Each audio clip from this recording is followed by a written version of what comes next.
Guys, diligan natin tong halaman natin guys, dahil nasubrahan siya sa init guys.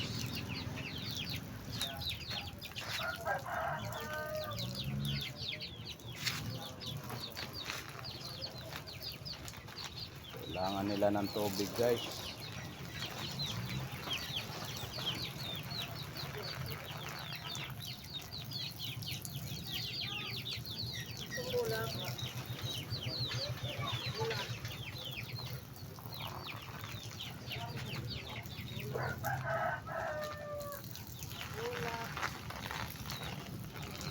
Parang tao din yan guys eh. Pag ang tao nauuhaw, nangingina.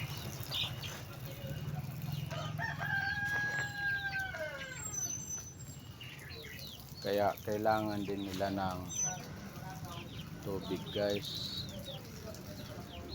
Diligan para makarecover. Sayang naman yung pagod natin guys. Napapagod na tayo guys. Di tuloy-tuloy na natin. Pag pagod tayo, kailangan lang ng pahinga. Huwag yung magsasabing hindi na ako magtrabaho dahil pagod na. Pahinga lang. Yun lang guys. Hindi lang lalaman ang didiligan natin.